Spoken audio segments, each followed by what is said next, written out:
welcome back.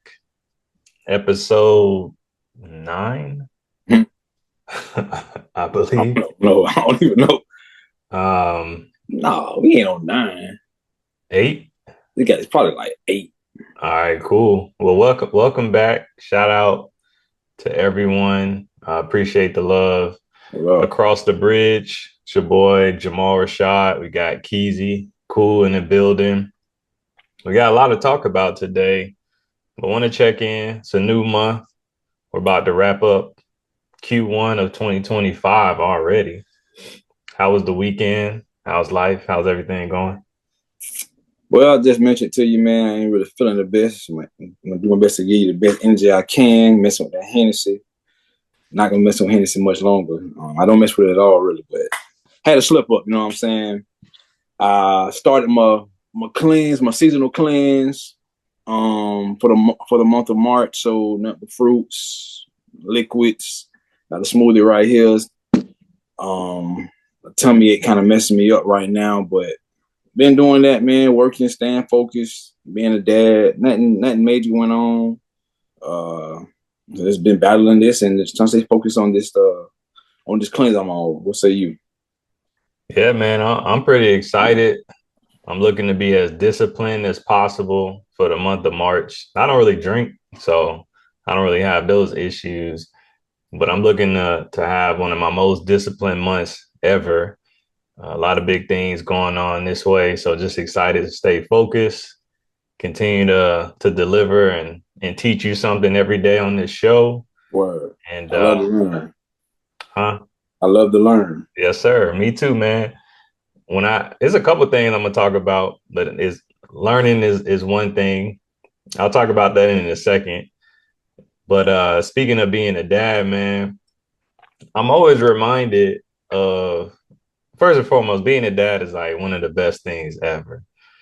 I heard, your favorite, right? I know you like the Jags. So the new GM, I was listening to an interview and he said something that stuck out to me. He was like, because they described him as very stoic. So somebody who just seems to be cool, calm, collected, he can communicate well. So they asked him, John Ogier, who's like a journalist for the Jaguars.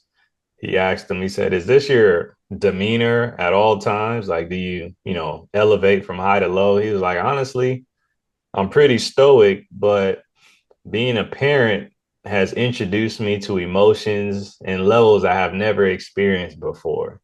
So the way he described it was interesting. He said it's infuriatingly wonderful. So I thought that was a good example because my son he had me hot sometimes, and I gotta look at him like, man, you just 3 years old, but man, he take me to a level sometimes. I just be like, boy, if you was 16. I'm the opposite. I take my daughter to a level. I think Yeah. I'm the goofball. I'm the play. She get mad at me and want to spank me and knock me around all the time. So Or but uh what I was saying though is how the gratitude level of things like you wouldn't even think about, right? Like, sometimes we look at, money or whatever material stuff, but I get so happy and celebrate the fact that he went to the bathroom by himself and used it. You know what I'm saying? right, Or how many days you go right, without an accident. It's like right. that is Yeah. so, Yes. you know, it makes me so happy. I And celebrate those moments every yeah, day. like Hey, good it's like a job every day. championship, you feel Right. me? It just puts Mm-hmm. things into perspective. So And it make them so happy. It brighten up their day. You know yeah, what I mean? man. So that's cool. And then to your point about learning, so I think one of the advantages that I have is I'm willing to not know something and verbalize it Definitely. or at least act like I don't know just to see like if I can learn something new from somebody else's perspective. So are you aware that it's Mardi Gras today? Yeah. I didn't know that. Do you Yeah. know what Mardi Gras represents? I knew at a point, but not no more. I don't. Yeah, that's what I basically said. So I still don't really know, but from a summary standpoint, basically it's like before a period of time where discipline and cutting back and um you know, reading or praying, The fasting, lead to like whatever it may like be. Ash Wednesday or something like that, Lent or something like that, right? Is Lent. I don't know if it's all together, but they talked about, I heard about Lent today. Yeah, But yeah. basically, Mardi Gras is like, man, just Turn go up have a good over, yeah, time. yeah. Turn up over. Yeah. It's like, all right, I ain't gonna eat no more junk food till today. I'm gonna go eat 10 bags of Oreos. You know what I'm saying? I'm gonna drink liquor, I'm gonna do it all. And then tomorrow, I'm gonna That's be crazy. disciplined. That's what happened to me on Friday, on 28th Yeah. of February. I turned up, and March 1st, I'm turning it on. I've been paying for it ever since. Yeah. So I find it funny. But I was like, I know Mardi Gras from a different perspective, but it's like, okay, I get Yeah, it. think about it. How wild they be down there. Yeah, I've never been to one. I me really don't either. care to go to So one either. To be honest with you, but it's still a thing. But so yeah, it just started to connect the dots because naturally I'm just like, man, the month of March, I'm gonna just tap in even more and get focused and I discipline. think Ramadan this month too, right? Ramadan as well. Yeah. I was in the elevator with a dude, and he was like, "Yeah, man, I started Ramadan today Yeah. or recently." Yeah. So yeah, it's a lot going on right now. So shout out to It everybody makes sense though. It being makes sense on a focused, spiritual level as far as April spiritually and like different preparing places. for Easter. The real well, this the new year, the Oh, technical new year with that. tell me about that. You mentioned that the other day. Well, different cultures, belief systems back in the day. The new year, I think even biblically, I think Abil, the first of the year was the first month of the year was April. The first zodiac sign is Aries. You know what I'm saying? Most of Aries is think late mid March to mid April. So Okay. it represents anything about life, springtime, everything coming to life. I think New Year's over here where we at is some Greco-Roman type of time. You know what I'm saying? Where it's in the dead of the winter type stuff. But Gotcha. yeah, so it all line up and it all makes sense. For Think about sure. Cool, man. Well, before we dive deep into some of the topics, I want to continue to kick off the Across the Bridge segment. So, again, at a foundational level, we really want to shine light on talent in Jacksonville, really cross that bridge and bring people from the globe all the way into Jacksonville and just continue to shine light on all the greatness, all the positive things that are happening, and continue to be a platform that shares that. So, this week, our cross the bridge moment goes to Carla Michelle. Have you heard of her? I was looking at him, I don't know who that is. Yeah, so I think I know I've come across her like one time back when I was in Jacksonville at the Ritz. I want to say it was like a 40 and under, one of those like 40 and under celebrations, something like that. Mm. And I came across her, but I don't believe I know her personally. But I believe I met her like maybe once in passing. But shout out to her. So she's actually a journalist. She's actually somebody, if we had somebody who could be a journalist for our show, I would love to partner with her. But why I want to highlight her is she's on a similar mission as I was hearing, um, uh, similar to what we're doing with the show, but she wants to really help create Black history when it comes to Jacksonville, right? So for those who may not know, Jacksonville has a lot of rich history when it comes to Black people and just whether it's successful people who've come through there, legacy, whatever it may be, but just helping to bridge the gap on legacy and the ingrained history that's in Jacksonville, especially from a positive side, and really bringing the best parts to light. So Wow. she's really doing a lot of great work. She's from Panama Park in Jacksonville. Yeah, I'm seeing you talking about now. I'm familiar with her. I'm Yeah, familiar with what this is now. Yeah. Panama Park. Where is that? I don't know what Panama Park Okay, is. I never I heard of believe she says on the north side, but I'm not familiar with all the neighborhoods too much. But anyway, she ended up going to a Black neighborhood school from I think she said 3 to 11. I never experienced that, of course, growing up on the side of it. town that I grew up on. But something that stood out to me that I even do with my son now, she mentioned like how her elementary school used to talk about every day she would have them say, "Hey, I am somebody." And just Mm-hmm. thinking through like how impactful that is. And that's something I do with Jace at night. I always have him say, I am blessed. Right, right, right. I can Right. do anything. Yeah. So just how impactful that is, but she's bringing some of these things to light, man, and she's actually working on a couple of things in Jacksonville that I just want to highlight, but also pay attention to. So one of them is Lift Every Voice and Sing Park. Have you been over there? Yeah, I've been there plenty of times. I can't say that I've been over there, especially since I moved. So I'm gonna go check it out, but continue to revamp that area and really make it into a space that is Yeah, vitalized. it's like Hemingway Plaza over in that area. They just renamed it. Okay, gotcha, Yeah, gotcha. And I know a lot's going over on Riverside and stuff like that, it's but downtown. yeah. So that, and then also just redesigning that the museum within the Ritz Museum and Theater, Mm-hmm. redesigning that space to help tell the story of in the Black history of Jacksonville. So she's doing a lot of great work. And again, just thinking about the youth in our generation and the leadership responsibility that we can step into and the impact that we can have moving forward. I just want to continue to highlight the great things people in Jacksonville are doing. And shout out to Carla Michelle. Check her out, support her and what she has going on. That's I look dope, forward to man. checking out some of that stuff. That's dope. Cause I know her about her real name. So you said that I was like, cause her real name is different. I'm put her real name out there, but Gotcha, her gotcha. government name. That's why I'm familiar with her. Like over the years, I know some of her people. So it's dope to see her doing what she's doing and taking off, man.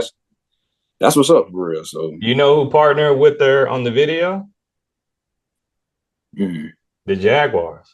okay. Well, hopefully Yeah. she'll bring some much needed success and good energy to the Jaguars. That'd be great. well, we'll talk about that later, but you know what I'm Uh, saying, they turning the page, bro. So yeah, you that's might want good. to hop on the bus, before it gets Hopping too on late. nothing.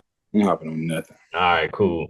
So yeah, shout out to her. That's our Across the Bridge. Shout out to Carla, man. That's what's up. Yeah, segment for today. And we'll continue to do that and keep shouting out the great talent and bridging that gap in Jacksonville, Florida. So, something I'm really excited to talk about, somebody that I'm really watching and just thinking about is Women's Month. So, definitely just want to be respectful as far as just celebrating the greatness of women, especially Shout out to the those. sisters, man. Shout out to the sisters for sure. I'm listening.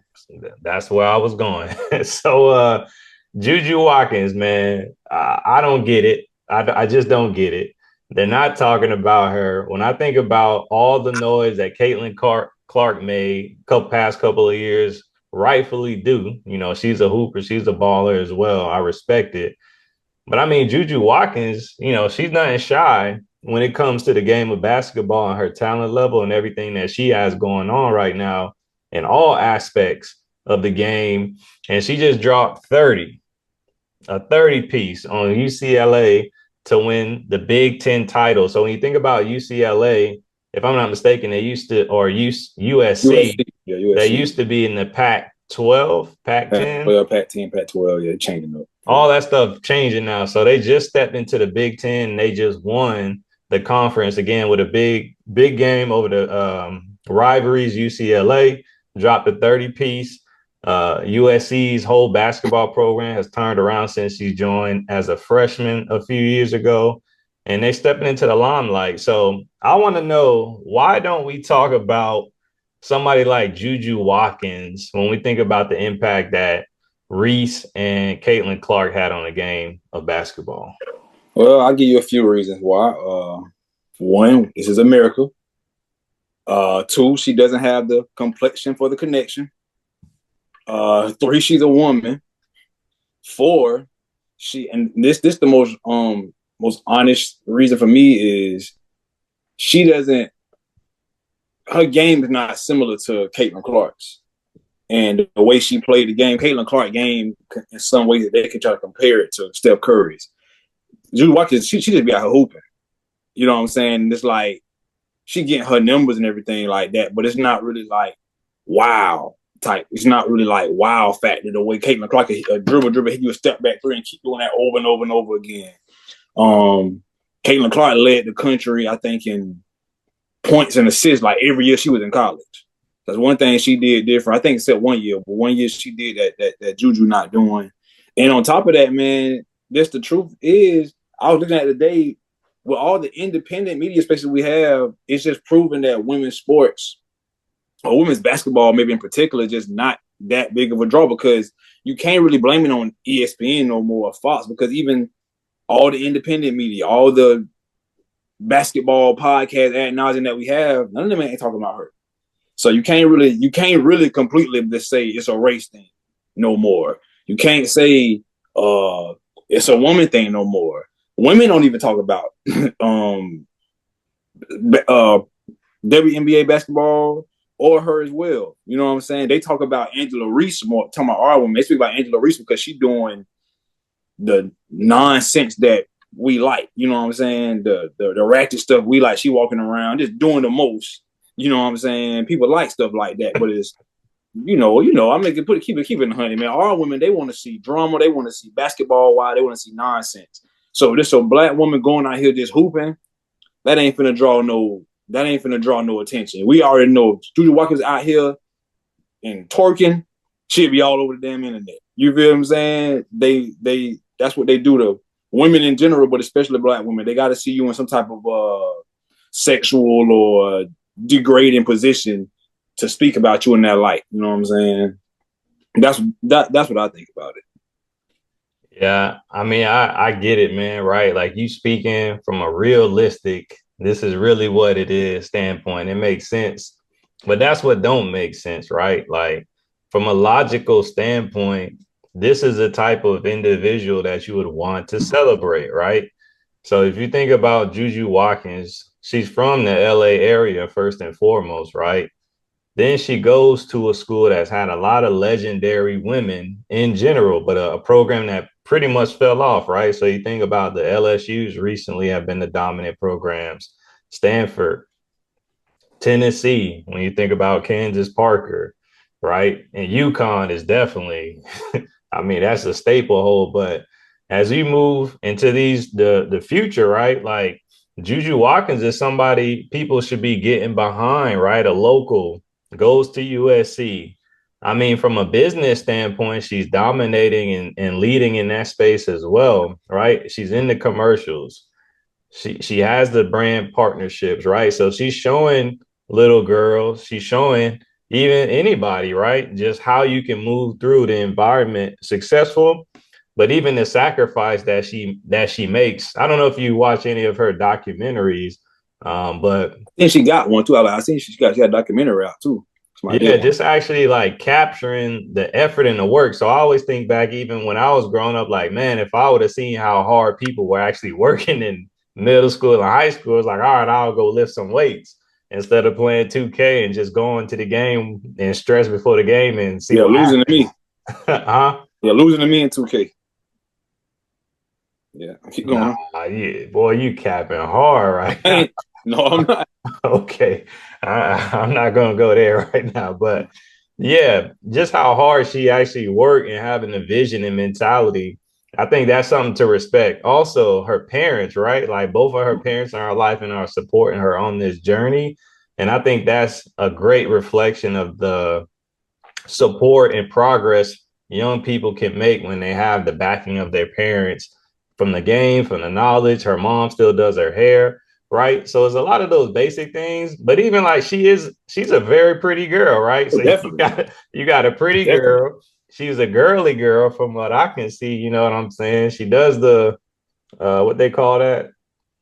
Yeah, the baby hair stuff. You know what I'm saying? She got the buns. She got the swag.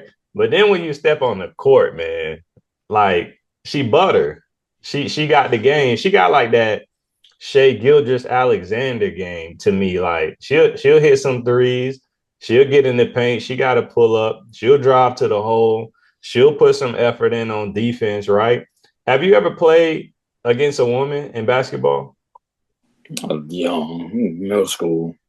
Man, so growing up, I seen women play and I had respect for them, but it wasn't until I went to school at FAU. Man, I went to one of their practices and we was running fives. I don't even know the girl real name, but we called her Debo. She was the point guard. I, I was like, all right, y'all out here playing for real, for real. They ain't dunking, you know what I'm saying, and stuff like that. But They play ball, and for her to be what appears to be player of the year, dominating in the sport, I really think we need to talk more about Juju Watkins, right? Nationally, locally, like we need to put the spotlight on her and all the women in college basketball right now because it's really a great sport, and they're really doing a lot of great things. There's a lot of parity. So much time and effort is talked about the NBA and the lack of effort and people not showing up and people not playing. And you always breaking down people can't do this type of move or whatever it is. But if you look at the game of It basketball, might be the purest form of basketball right now, WNBA. yes, when you watch, I'm so excited for March Madness. When it comes to women's, I don't even think about the men's college basketball, but when it comes to women's basketball, I really think we need to put the spotlight and specifically on Juju Watkins, who's at the forefront of it. And I think the game is really going to change WNBA as we look forward. They'll be real competitive growing into the future. So Women have to support women's sports, though. That's the main thing about it. You got to give women support. And I think as we go into the next segment about us, why don't we look at women's sports? It's just like the people we talking about supporting, they don't support, they don't play the sport. Think about how many we not professional athletes, we not even collegiate athletes, but we played sports growing up. That's what get a lot of males in the sports. That your son, cousins, everybody, they gonna play basketball or football or something at least until high school. A lot of girls don't do that. They might cheerlead, you know what I'm saying, and that might be the most they do, or dang, that might be the most they do. So it's gonna be real hard to get them in a space where they understand and can gravitate to watching soccer or softball or can you know, basketball. They'll do track. A lot of young black girls run track when they're young. So you will see them. They pay attention to track. They love Shakari Richardson and Marion Jones back in the day, and whoever doing that. But I think first of all, they have to become more enthusiastic about it. But they love football. For whatever reason, you know what I'm saying, women have went crazy over football in these last 10 years. I think Kobe was trying to do a real good job of pushing women's sports, women's basketball with his daughters and everything like that. This something I can't lay at the feet of LeBron James because he don't have no daughter. I'm pretty sure he had a daughter. He got he a has a daughter? daughter. I'm pretty sure He's his just daughter young. plays. I'm pretty sure he would be a leading voice for it. That's another thing. You got to have some type of a star behind it, pushing it as well. Because in spaces we do have women who are celebrated. We had Serena and Venus Williams. You got Clarissa Shields in boxing, who was being talked about on a high level. Even though the WWE women's wrestlers, they was blowing up, going ham. It's just, I think you have to really just be great, be dominant. And I think what may get black women in basketball, this is a theory of mine, is that basketball is a sport where you typically expect us to dominate it. So when you see Caitlin Clark come out, a white girl, and dominate what many can be considered a black sport. She didn't win. Huh? She didn't win, but I get what you're saying. Yeah, but she dominated from that level, right? Well, you got Serena Williams, they dominate a predominantly white sport. Tiger Woods, he dominating golf. So when they come out and do that, it's like, wow, it's just a breakthrough. I think that might have something to do with it as well. You know what I'm saying? Like right now, Cooper Flag is one of the top things going right now in college basketball. He hooping like a black player. So everybody eyes on him. I think that sometimes plays a role in it as well. But I think, man, women just have to support that more. They have to push for more notoriety, and they have to watch it more. I think that'll turn the eyes. Get women ought to get their daughters involved in sports more. Get them in basketball instead of just cheerleading. Get them in basketball and soccer and baseball. Because man, that softball pitching be something ridiculous. They be throwing that ball, the volleyball. Man, women be doing their thing in sports for real, like on a very high level, even in high school, soccer and all that. So they gotta have the support from their own counterparts. Yeah, you made some great points I want to piggyback off of, but one, just tying it back to Juju, right? I think the key is that she does have to win. I think that is the challenge. If she Yeah, can actually dominate, because March Madness, no matter what, is always a popular time frame when it comes to college sports. So to have that season coming up, she's starting to pop up on shows. I even seen First Take bring her up recently right. after the Big Ten championship. So some of those key moments are starting to rise up, and she's someone who I just believe shows up. And now is just the opportunity to finish the job. So she can actually dominate through March Madness, some 30-point games, take out some of these top teams like the Tennessees, the UConns, the Texas, South Carolina. South Carolina, of course, with Don Staley. Um, I think she'll really rise to the level that I see her at. So I I do think she think has the to win. opportunity, She got to win. you finish the job, go ahead and win, and then that'll change the trajectory. But you made a lot of great points. But I actually don't see it as women need to champion the sport. I see it as men need to champion the sport, right? Because women follow men. It just is what it is, right? So as you think about, maybe. I mean, I just think that's what Historically, it is how I is. don't know about these. Historically, is how it was. I don't know about no. Maybe they would maybe. Yeah. Well, if they see a strong man, they'll follow him. But like you were saying with Kobe Bryant and the effort that he was doing, right? You were talking about women getting their girls into sports. I think it may be something that's so new. It may be a challenge to figure out how do you transition somebody who never got into sports and then push the next generation into it. So I Yeah. think it does start with the men, so the fathers, the husbands, to encourage that, because I don't know, I don't have a daughter, so I can't speak to it. I'll be curious to hear what your thoughts are and how you may push your daughter to a sport or may not, It's right? a But slippery slope, man. It's very slippery slope because that masculine energy sometimes can clash, especially in this day and age. That's why I say I don't know. Like I remember when the WNBA first came about, it was a lot of male coaches. Now it's like a lot more women coaches. When I was out there with my daughter playing soccer, I'm loud, boisterous. I'm going ham and all the. It's a bunch of single moms out there with their daughters, and they just good. I'm like, hey, that ain't good enough. You know what I'm saying? So I don't know, man. It's gonna that, be tough, that's to but my point, though, that I think I see it as we continue to move forward, because again, the level of playing of women in sports is at a high level, and I think is continuing to rise, right? We right, talk about generational impact. They're seeing the Caitlin Clarks, they're seeing the Juju Roses, and they can touch them, right? The Instagrams, the TikToks, right? So they can, the Angel Reeses, right? You can touch, feel, and see these people. So now it's actually being planted in their brains now at a young age. Versus again, I don't know if that was always the case, where it's like the boys, you play rough, the girls, you play soft, you play with the dolls, the boys, you go out there, you get in the mud, you toss around, you turn around, go run around with your friends, go climb the trees.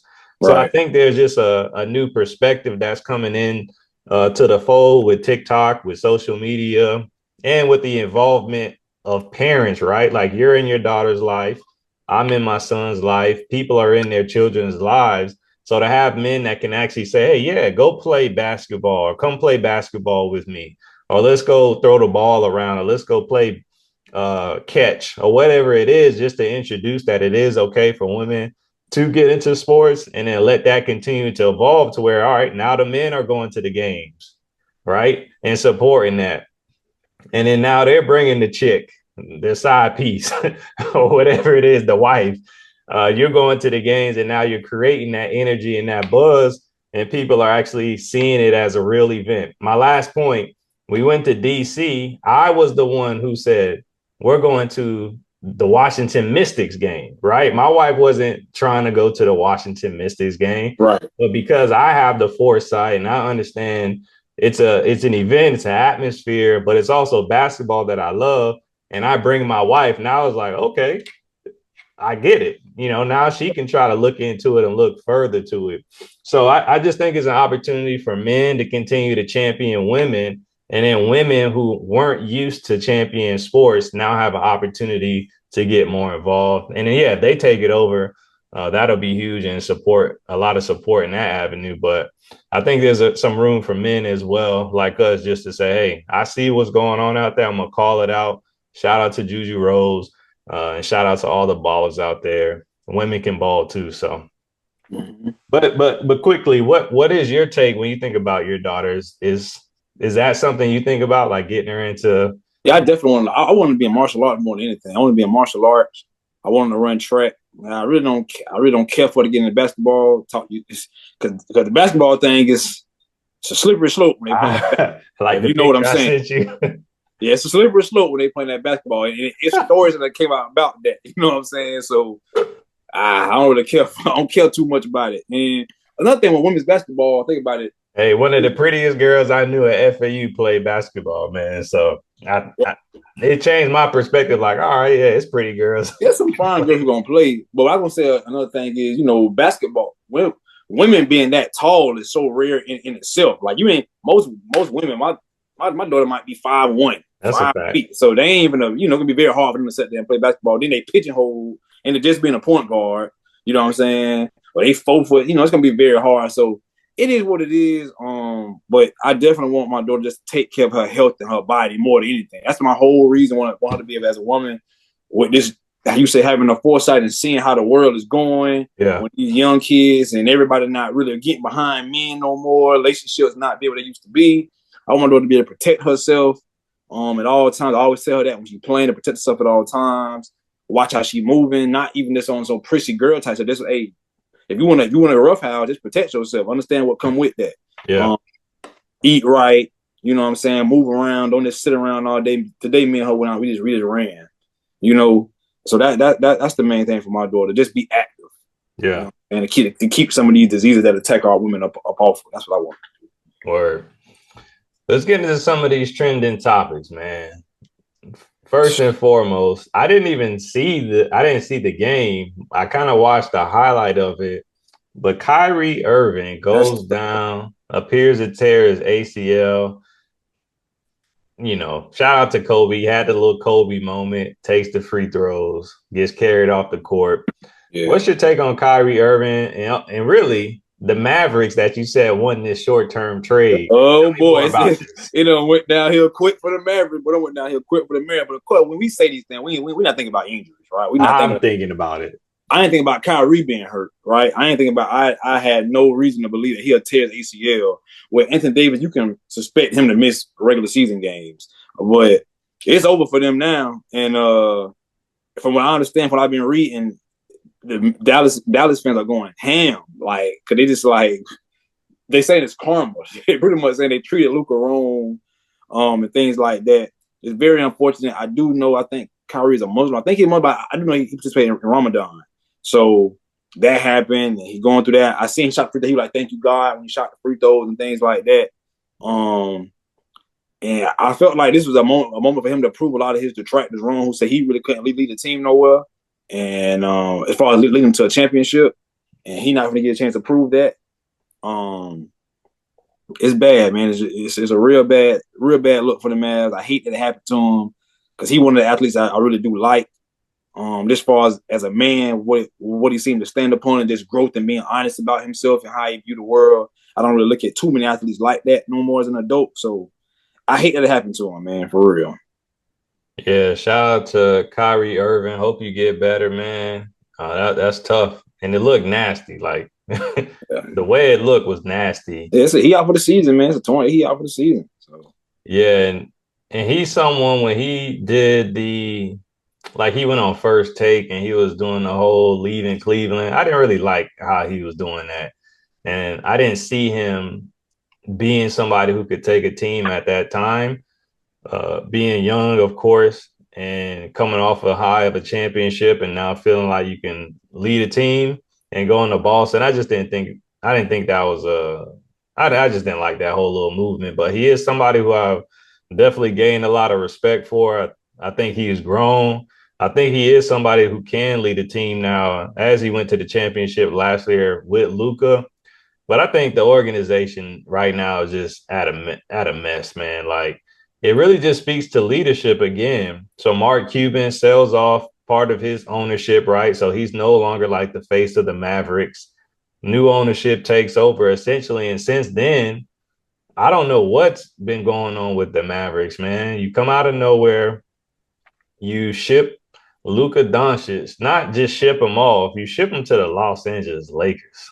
Like, I don't know if the NBA said y'all have to do this, or it might have been something like that, bro. Like, I don't really know, but supposedly I was even hearing that the ownership was trying to move that team either to Las Vegas or they wanted to do a casino.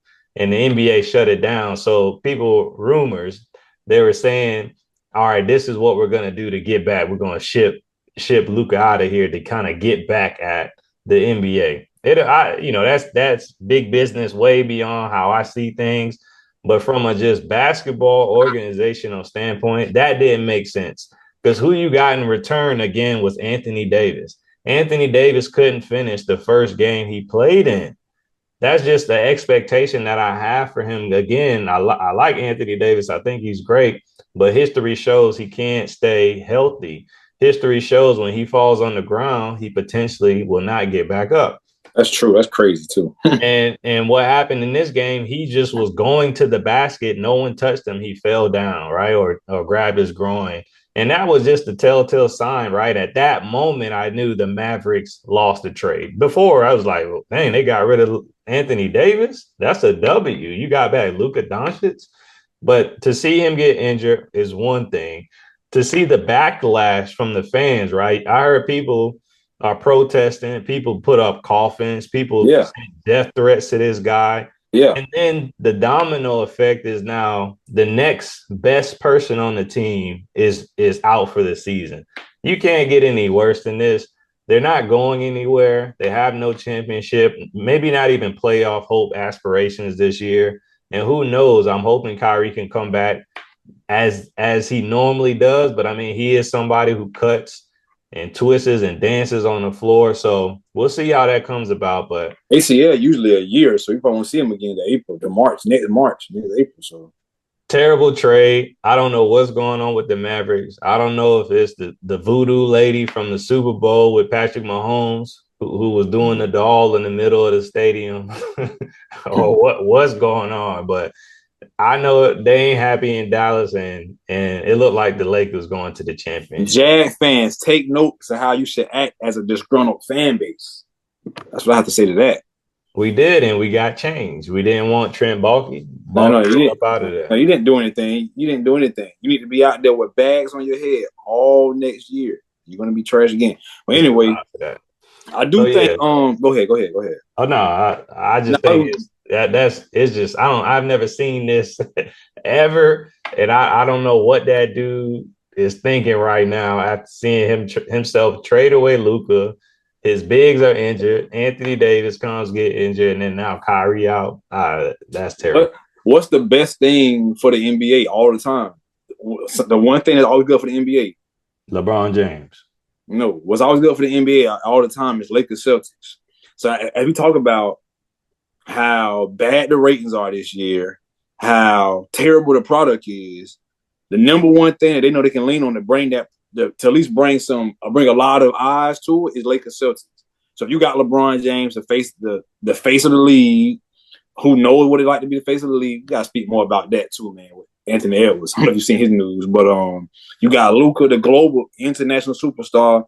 You got the Celtics, probably the best team still in the Eastern Conference. See what Cavs do. I think it's a win-win right now. With if you see the Lakers with LeBron play the Cavs in the finals, that'd be dope. But Lakers and Celtics gonna always be good for the NBA. I still don't think that they'll beat the Nuggets in a 7-game series. But if they do beat the Nuggets in a 7-game series, it'll be the best thing the NBA could ask for in this time. And if that don't wake the fans up and give a shock to the status of the NBA, then I don't think nothing will. So yeah. Yeah, I would look forward to Lakers versus Celtics.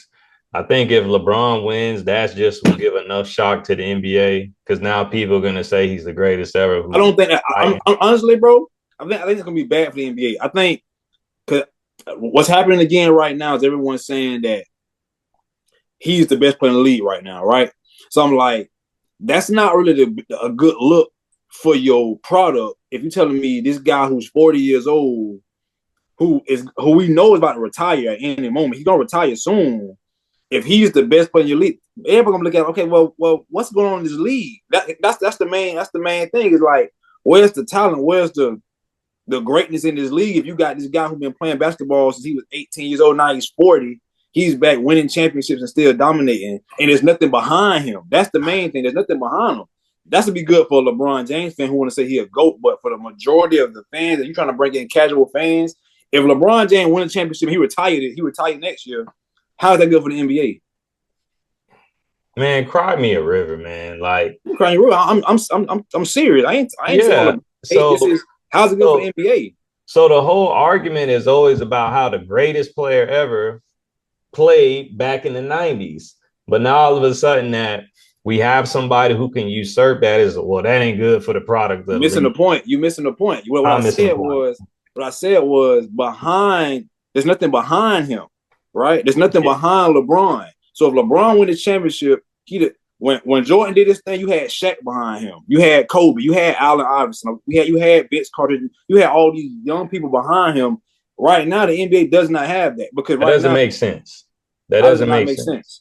How does it not make Because sense? you just literally talked about the Lakers versus Celtics. You just literally talked about the fact that is LeBron James with a global superstar. So now Right. you're saying a 25-year-old Luka Doncic who just got traded away goes and wins a championship with the franchise that's one of the best known franchises in history, specifically the NBA, of course. And then he wins with LeBron James. That's just going to elevate. No, because what you don't understand is most of the NBA fans don't like Luka Doncic. Most NBA fans, they can't stand him. I'm trying to tell you, the Jokic, the Embiids, the NBA USA superstar, there's nobody. The guy who everybody was trying to push as the superstar just came out and said, I don't know if you've seen this, he just came out and said that he don't want to take care of his child. He's not paying child support and he's not going to take from his child, talking about Anthony Edwards. So we said, what I'm saying is, when Michael Jordan left the NBA or when Kobe left the NBA, you had LeBron behind him. You had KD, you had Steph. If LeBron James says, I win championship number 5 when I retire, there's nobody behind him. There's nobody else that's going to be worth turning into and looking into every night and try to bring in a casual fan. That's what I'm saying. Yeah, and what you're saying is historical. You're looking backwards. I'm looking forward, right? So I'm talking about where the NBA is going, not where it's at and not where it was in the past. As we move forward, it's going to be about global. If you look at the NFL, if you look specifically at our home team, they play two home games or two games in the NFL season outside of the United States of America. Mm-hmm. Outside, when you think about the NFL, they now play in Germany, they play in London, they play in Mexico, and they're continuing to grow it to where who knows, every week from week 1, we're going to be playing international games. Why? Because people outside of the US of America, the United States of America, are tuning into the American product. If you look at the game of basketball, they're going deeply into Africa. They've always been in China. They're going over to the Serbias, the West, Slovenias, the Germanys, right? Europe. So, in my opinion, when you think about a 10-year, 11-year, $70 billion deal, it's not because all the product in return is going to be from America.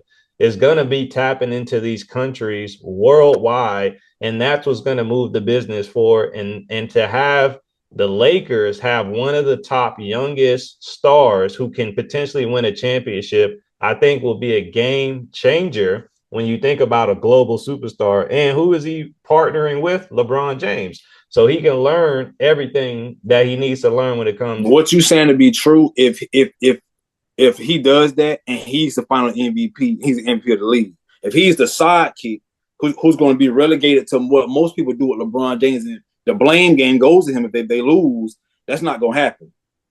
So people got to pick and choose. If what you're saying is true, then they're going to push the global superstar. They're not going to push LeBron James, but at the end of the day, you make your bread and butter at home first.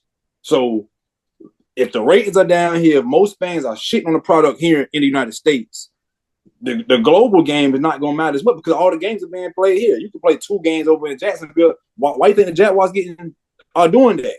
Not because the fans necessarily want the Jacksonville Jaguars. NFL like, okay, this is almost a rinky-dink team. Let's throw them over there. You're not seeing the Steelers go over there all the time. You're not seeing the Patriots go over there all the time when they're good. You're not seeing the Ravens go over there. You're seeing the trash-ass Jaguars go over and play in London. Yeah, because it's long term, right? It's big business. It's not small business. When you think about it, somebody like the Steelers, they go over there, but they have a solid fan base, right? So again, just thinking about the NBA, the opportunity for the Lakers versus Boston would change the narrative. right?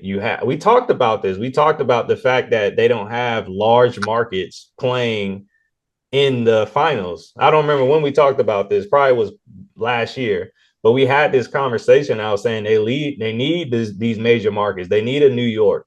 They need a Los Angeles. They need a Boston. Those type of markets in the finals to create that energy again. And they need the superstars to be on that team. I see what you're saying as far as the global impact. I'm just speaking of.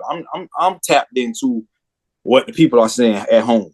And people at home are, as you see every day, trashing the NBA product. Okay. And so I'm seeing everybody right now. They ESPN now, LeBron's the best player in the league. I'm like, okay, if that is true, what does that say about the rest of your talent? That a guy 40 years old is the best player in the damn league. That I just don't see that as a good thing. Yeah, I just think it speaks to his greatness. That's all it is. It's not speaking to the lack of greatness in the other individual. Well, there's a lack of greatness in the NBA. There's definitely a lack of greatness in the NBA. Okay, well, no doubt about it. You can see Anthony Edwards, he's great. You can see Shai Gilgeous-Alexander, he's great. No, they haven't done anything. How they great? They haven't done or won anything. They just play nice. They nice, but they not great. LeBron ain't great because he played. He's great because he's 5 MVPs, championships, finals MVPs, and has an impact on the game. Shai Gilgeous and Anthony Edwards don't have that impact. Okay. Steph Curry's great. He's 36, 37. You know what I'm saying? And Jokic is great. Yeah, he is. Tatum is great then, right? They champion. They win. They won. I don't know if Tatum all right, so what? You pick your poison, man. One thing, they ain't great because they ain't won. Then somebody won. They ain't great. LeBron James' greatness just overshadows everything, and that's just it. What it is. But shout out to the Lakers. My pick seems to be right. I don't know because what I'm saying is why they coming up, so are the Warriors. That's gonna be, I would like to see them bump with Jimmy Butler on that team because they definitely been playing a much better brand of basketball. Warriors. Lakers. Well, this is your fan is losing out right now. You're Lakers a fan. So all right. So in other news, Saquon Barkley just got a massive extension after just signing with Philadelphia Eagles and winning the Super Bowl. So first running back to be paid $20 million. How long? $20 million, huh? How long the contract? I want to say it's extension for 2 years. So, and it originally was a 3-year deal he signed, if I'm not mistaken. But the question is, did Saquon Barkley change the view on how the NFL views running backs and the opportunity for them to get paid moving forward? Not really. Saquon Barkley is just a massive talent. He plays the game different than most running backs. I spoke about this earlier, where Marshall Faulk said that the reason NFL running backs wasn't getting paid was because they were no longer third down backs. Saquon Barkley standing the field all 3 downs. He catch out the backfield and he run and he can pass protect. So if running backs don't come in and can do all 3 of those and stay on the field to be a third down back, it's not going to change much. I guess the guy coming out from Boise State might have a chance to show improve, but I don't see too many running backs in the league who have the talent of Saquon Barkley or Derrick Henry. So no, I'm not buying that he changing anything for running backs. Yeah, I just don't get what you're saying there. I think he just changed the game for running backs because a couple of years ago, the same Saquon Barkley couldn't get a deal, right? It's the Giants. It's not about the Giants. It was about the league. No matter what team, they couldn't get a deal. Any running back could not get a deal, right? The only person who could was McCaffrey, and his was around $14 million a year. So you're talking about a $6 million pay increase is now resetting the market. So what does that mean? If you do have a top running back that you don't want to sign to a long-term contract, what you have to do is now franchise tag them. So what does that mean for people who don't know? If a team franchise tags you, you get the average of the top 5 players in your position. So when you have somebody who can now extend or promote the average by getting a $20 million deal, now that raises the franchise minimum, which then sets the market for long-term extensions or long-term contracts.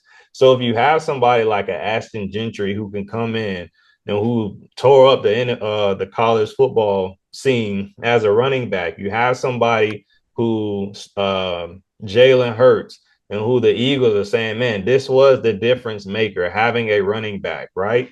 And actually feeding them the ball 20 times a game, giving them 5 to 10 catches out of the backfield. You have somebody like these modern coaches who are coming into the game, and it's a whole new mindset, getting back to the game of football, which is run the ball and pass when we need to.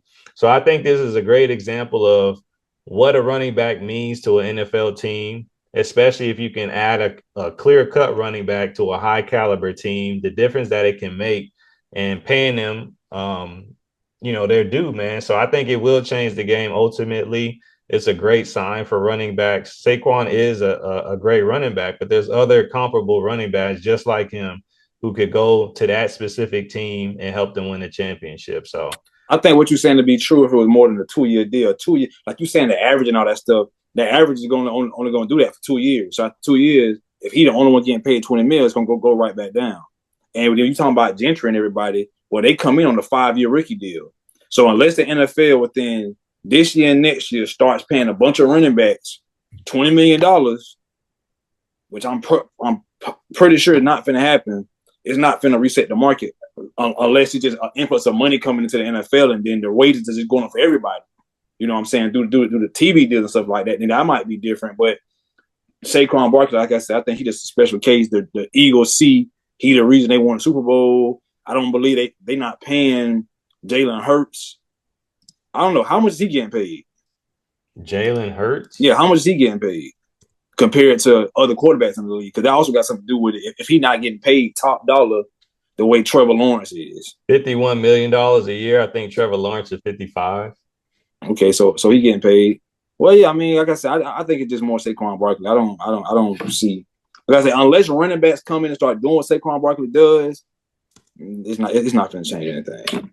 Yeah, so people who come to mind is the running back from New Orleans with the ring. Yeah, he always getting hurt. All right.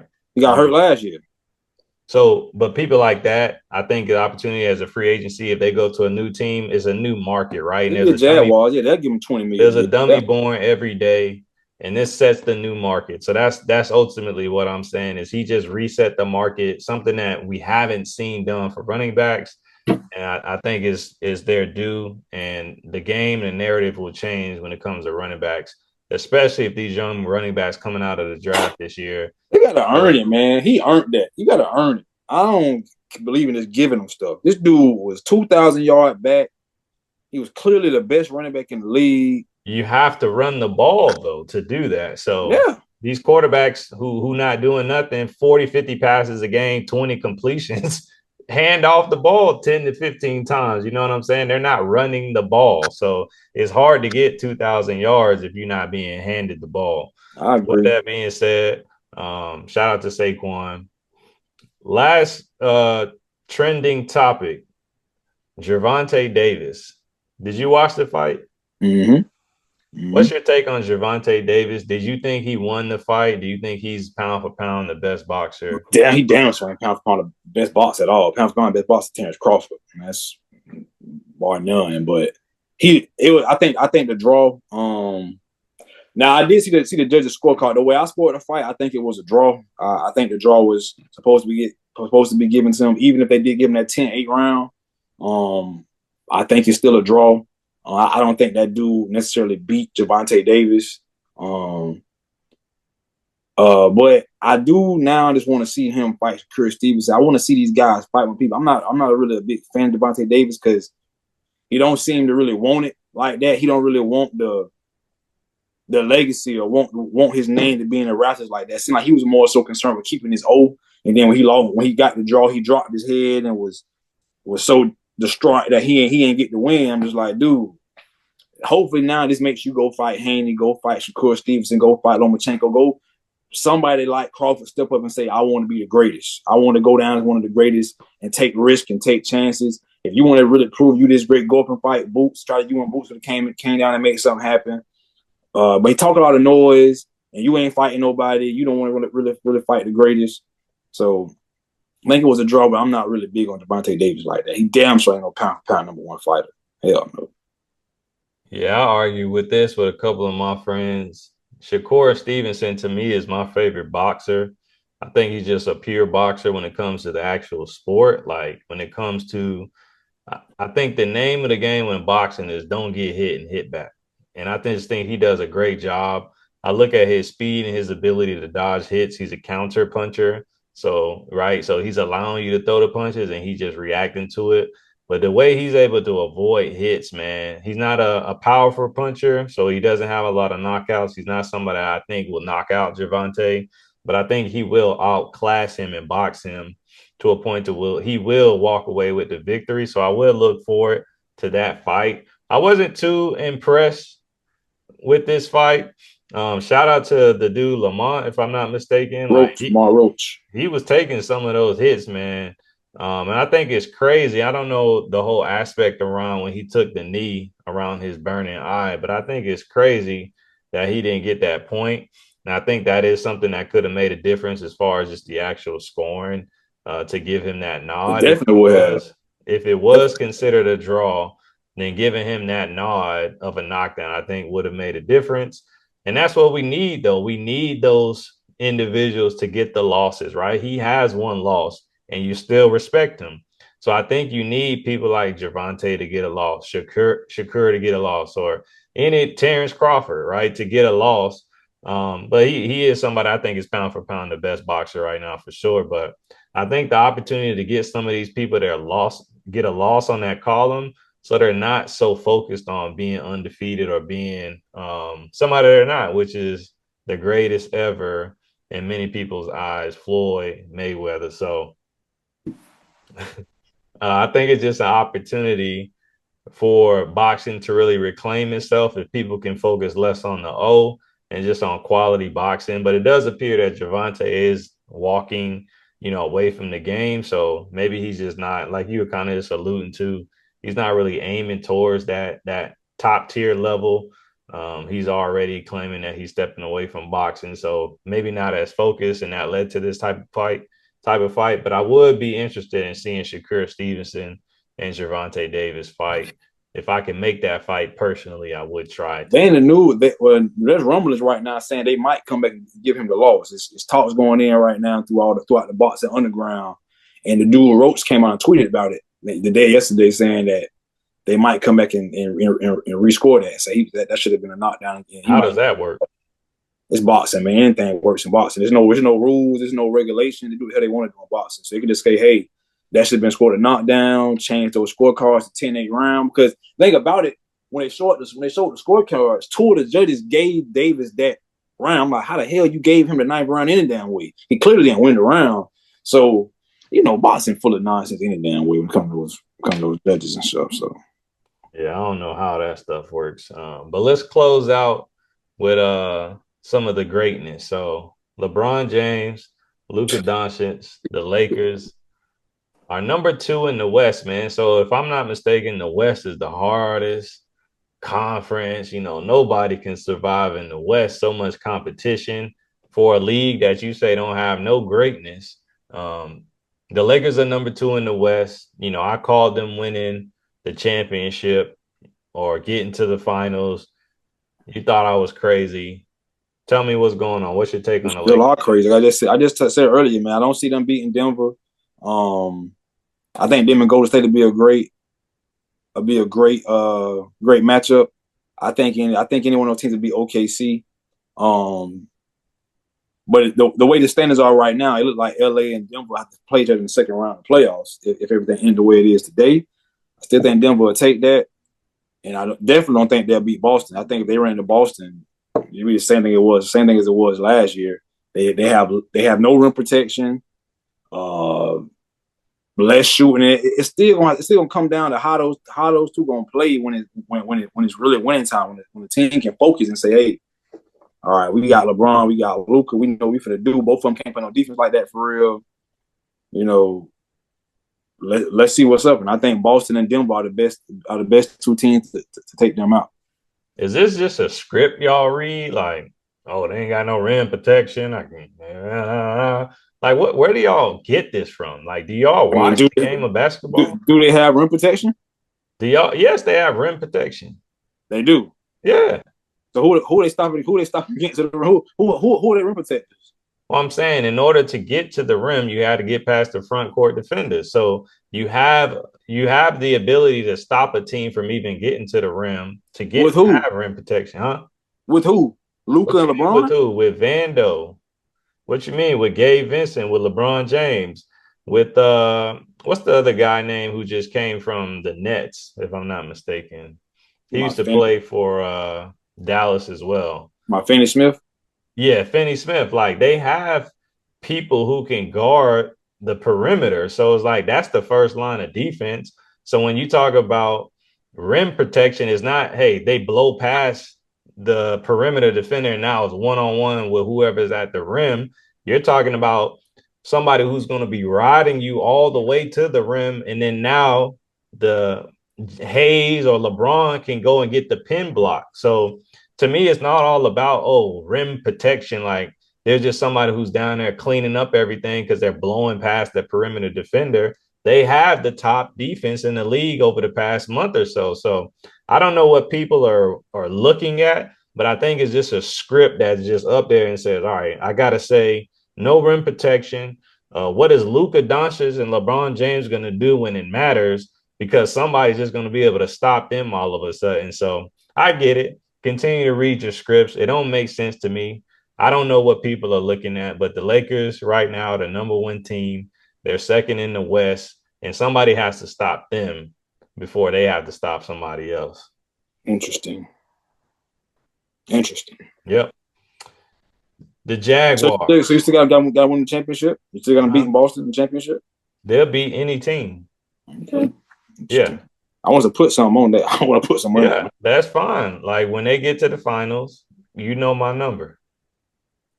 So, lastly, Oh gosh, you running your mouth. it's even I worse. just want to ask you, you said no moves were being made. So the Jacksonville Jaguars again continue to dominate the summer, continue to make all the right moves and preparing to dominate the You got you NFL so draft. bamboozled that it's the springtime. You don't even have your seasons correct.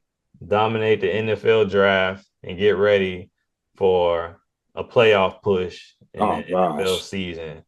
So you wrote me on my phone. You know, I wish they still charge for text so they could charge you for texting me foolishness. mm-hmm. But they said, or you said, the Jaguars ain't making no moves. What are you talking about? And why are you hating on the Jaguars? You just seen the Commanders do something which the Texans did the year before. They have a great young quarterback. They go add. We're gonna say, hey, we're gonna go get Debo Samuels for a fifth-round pick, proven performer in big moments. They were in the NFC Championship last year, NFC Championship game last year. They just want to add a piece, a dynamic piece that can be used in multiple ways that can possibly help them get past Philadelphia or whoever may stand in their way. We don't. I don't foresee the Jaguars doing anything like that, doing anything of substance to try and make their team a contender. Because the NFL is a sport and where you can go from last to first in a year. The And Jaguars the Jaguars have never been first, but they've been last plenty of times. never been first in what? The NFL, they've never won a Super Bowl, so they've never been first. They've never been to a Super Bowl, so they've never been first. I think the one year they were the number one seed, if I'm not mistaken, the one time they were number one seed, they got beat 3 times by the same team, and got beat twice by that team at home. So the Jaguars just don't do anything to garner the type of attention that this show is going to give them. Maybe our energy or your energy, because I'm not giving no good energy, I'm giving them real energy. Maybe your energy will help push them forward to greatness that I don't suspect that they will have. But I'm just pretty sure we're going to see everybody continue to get better. and add around their young quarterback while the Jaguars don't do anything. I don't really have much to say about them, man. They haven't done anything to be talking about. So you're saying the Commanders did a great job of acquiring talent to support their young quarterback. Is that what I'm hearing? They are making moves to continue to push forward. Yes, that is a good move to get Deebo Samuel for a 5th round draft pick. All right. So Deebo Samuels is so great, he's worth a 5th round draft pick. Yes, he worth a 5th round draft pick. He definitely is. That's greatness. What? No, I'm just saying that's a good move to me. That's a good move. So what is Deebo Samuel going to do for the Washington Commanders this season? He can do whatever the coach has planned for. If you want to use them in different packages, he can bring them in and break up the monotony of that offense. So when he come in and they push him in the backfield, he open up the offense more. I mean, what do you mean? Because you said they're doing more to improve the team, right? Right. So this means Deebo Samuel is going to put Washington Commanders into the Super Bowl this year. It's going to keep them afloat. They was in the NFC Championship game.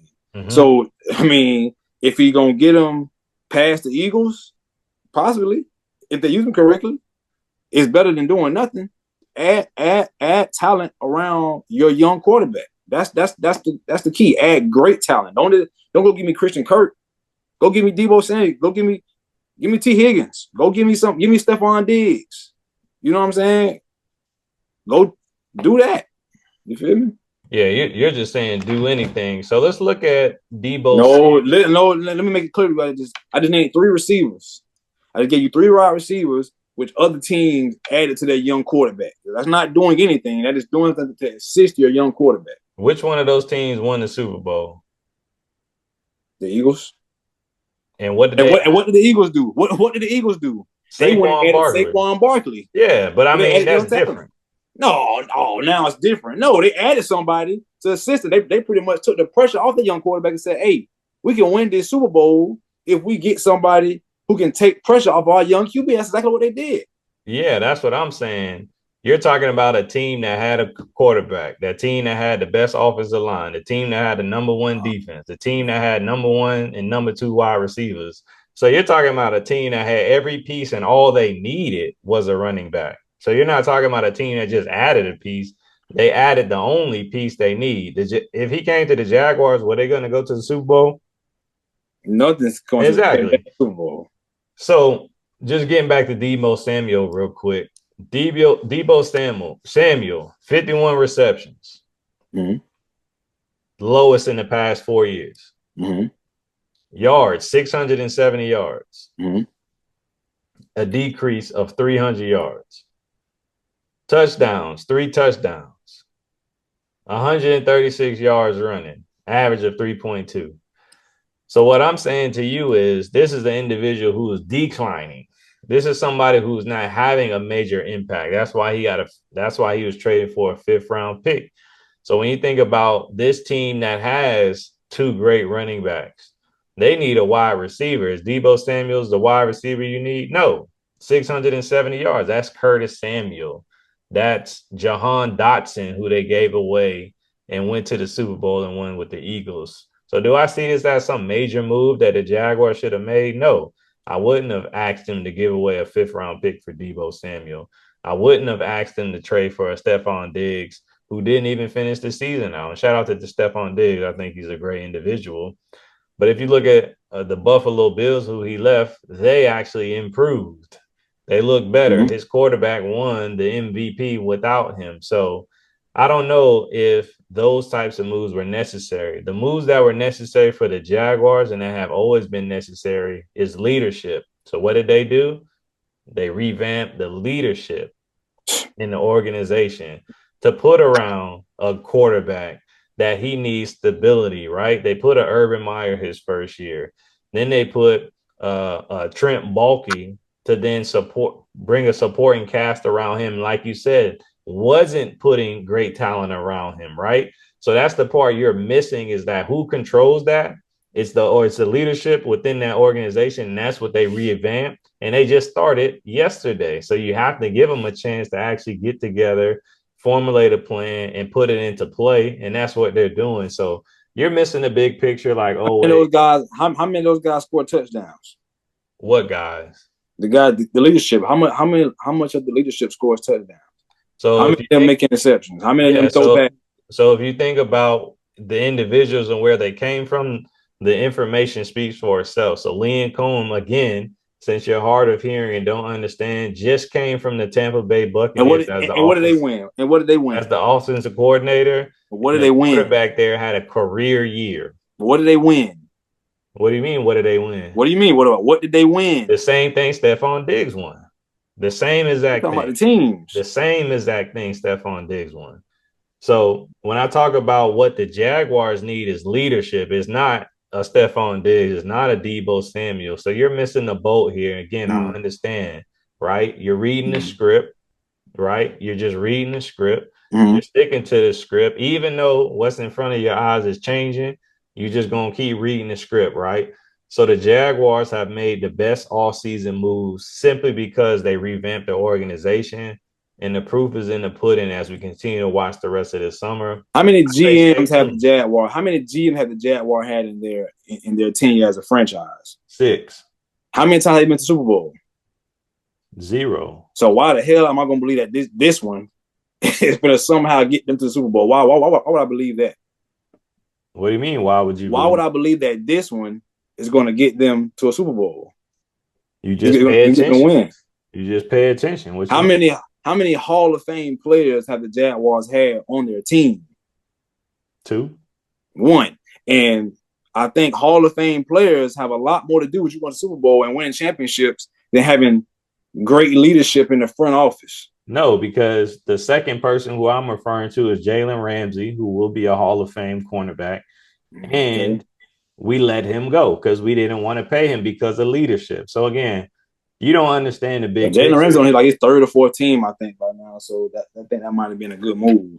It don't They matter. they The won a dude Super going to the Bowl. Hall of Fame. They won a Super Bowl in spite. I ain't guaranteeing. I don't think he won a Hall of Fame. That ain't guaranteed. Oh, it's guaranteed to me. You go Super look at Bowl what winning championship, considered the top cornerback multiple years, year in, year out. You're going to the Hall of I Fame. don't know about all that. But ultimately, what I'm saying is the reason why those people don't exist is because of leadership. Mm-hmm. If leadership changes and you have people who can spot talent, right? As we've seen, people who can uplift talent and get the best out of them, that is what changes the game for an organization. That's what we have here. And I look forward to celebrating in the next couple of years. Feel free to join. You know, if you want to hang out when we got the Super Bowl party, I'll invite you. But you got to change this narrative that you holding on to. It's wearing you down. I can see it. Oh, And why you drinking you, Hennessy or whatever you it were is. just telling me you were the one just saying last year why you gave up on the Jaguars and how you don't watch them Because anymore. of the leadership. When And they now switched you're telling that, me now you fall so low as a fan that you believing more in the product, the talent upstairs, the talent on the field. This is because I Jacksonville understand Jaguar fans leadership. for you, ladies and gentlemen. The one thing I do understand is leadership and how valuable and important it is to an organization. Mm-hmm. You can see this in every organization. If the leadership is strong, right, the rest takes care of itself. I just understand this. Maybe this is something you'll learn and I can teach you. But we have a whole season to talk through this. I can't wait until the season starts so I can showcase and prove to you and give clear Do examples. the Jaguars make the playoffs? 100%. Do they win the division? So how many questions you want? What's the last one? They win the division? They win a division. Okay, we're gonna bet money on that too. I'm about to come up off you real decent like I did last year. There we go, man. So Yeah, y'all stay tuned. If you need help with leadership as well, I got you. I'll keep you informed. I'll give you examples next episode on how leadership makes a difference. A prime example is the Dallas Mavericks. Look at their leadership. Look at the organization right now. Enough said. So let us know in the comments what you all think. Shout out to y'all for coming across the bridge. And I hope y'all keep tuning in. See y'all next week. We out. peace.